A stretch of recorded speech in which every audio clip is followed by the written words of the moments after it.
On this channel, we started discussing the upcoming referendum weeks ago.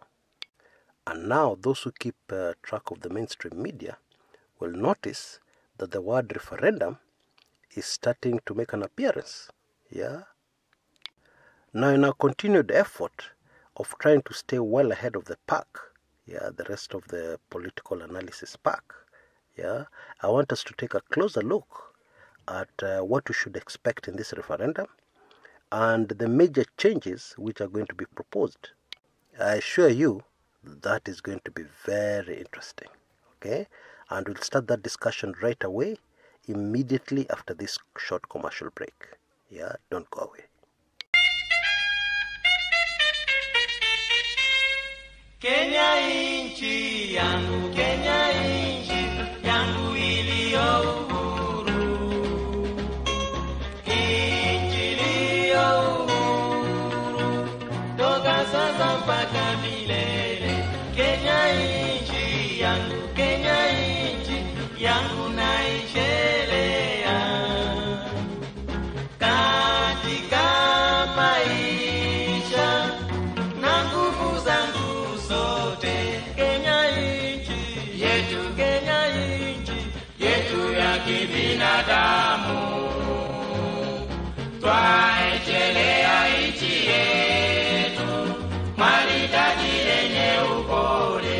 Kenya inchi yetu, Kenya inchi yetu ya udugu.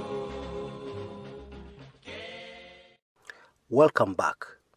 Now, at the center and at the heart of the referendum that Kenyans are going to go into will be the question of whether to have a parliamentary system or a hybrid system. Okay? Now, what do I mean by the hybrid system? Let me take you back to the Yash Palgai constitution, or rather the Yash Palgai proposed constitution. Yeah? Of course, what happened is that that constitution was torn to shreds by the Kibaki administration, and the watered-down document they took to a referendum failed. Kenyans voted against it. You'll remember that. But now it is clearly emerging that what Professor Yash Palgai and his team did is going to stand the test of time, because all indications are that we are going back, we're going right back to his proposed constitution. And the things which were proposed there are what Kenyans are going to be asked to vote for or against in an upcoming referendum very soon. Now, it is important to note that what Yash Palgai's team did is that they went all over the country. Yep. And they asked for views from Kenyans. They talked to Kenyans. Okay. And these were constitutional lawyers. So they did a very beautiful thing, because they talked to Kenyans, and then they not only understood Kenyans, but they also read between the lines. Now, one of the things that emerged is that Kenyans, the Kenyan voter, cannot actually wrap his mind or her mind around a system that does not have a president. You explain to them very carefully how a parliamentary system works and why it's good for the country. And then after all your labored explanations, diagrams, etc., you'll still hear them asking you, na president itakuwa namna gani? And so what this brilliant Yash Palgai team did is that they created a hybrid system. They proposed a hybrid system where you would have a ceremonial president with minimal powers, and all the powers would be with an executive prime minister. Now, the thing that did not go down well with politicians was the fact that this ceremonial president with minimal powers was going to be elected. So politicians were asking, you go into a campaign, you spend a fortune to a campaign, for what? For you to be elected a ceremonial president? They just couldn't take that one. And so that's the first thing politicians shut down when they were negotiating the new constitution. However, fascinatingly, that is exactly where we're going back to. And here's why. Okay? If you take a referendum to Kenyans with a pure parliamentary system, yeah, with only a prime minister, then you're asking for trouble. Yeah, chances are it will be shot down. Yeah, you'll have wasted a whole referendum. People are not going to say yes.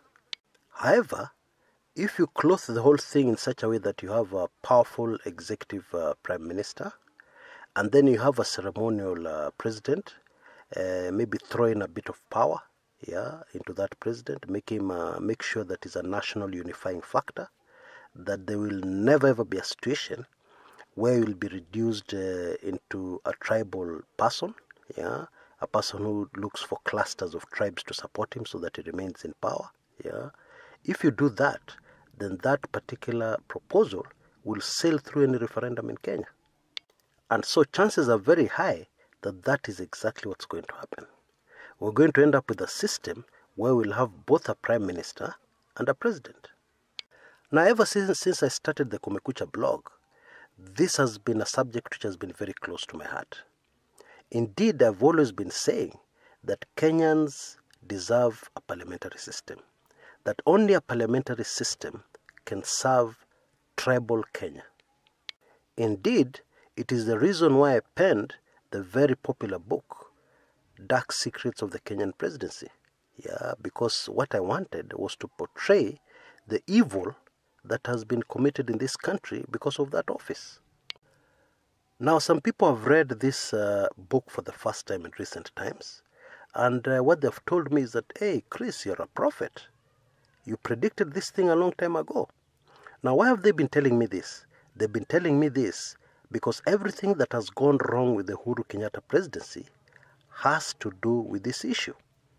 Kenyans wrote a new constitution, but it still did not stop the evil from State House. There is only one way to stop that evil, and that is to remove the power from State House. There's no other way. In other words, have a president and have a prime minister, have two centers of power, and you change everything for the better. Now you can be sure that even before somebody crafts the referendum question to ask Kenyans, already the Rift Valley are saying no. And the reason is obvious. The reason is that William Samoei Ruto, in creating the Uhuru presidency in 2013, yeah, envisaged a situation whereby when Uhuru leaves power, he will also enjoy the same power. And now you're telling him that you want to trim down the powers of the president? Hell no. Hatutakubali. We will not accept, loosely translated, that's what I've said, yeah? That is what DP Ruto camp is saying. Now, this is rather fascinating because this is a classic case of where individual personal interests clash against national interests. Now, the people with individual personal interests are not going to say they're individual and they're personal. They're going to create reasons why why it is national. What they're arguing for is for the good of the country. Yeah, that's how politics is. And already I've heard the rhetoric. Yeah, DP Ruto people are saying, why are we changing the constitution because of an individual? Yeah, of course they're referring to Raila Odinga. Yeah, why are we going to all this trouble, all this expense because of an individual? Yeah, can't you leave us alone to concentrate on development? Can't you leave us alone to create jobs for Kenyans? We can make those constitutional changes later.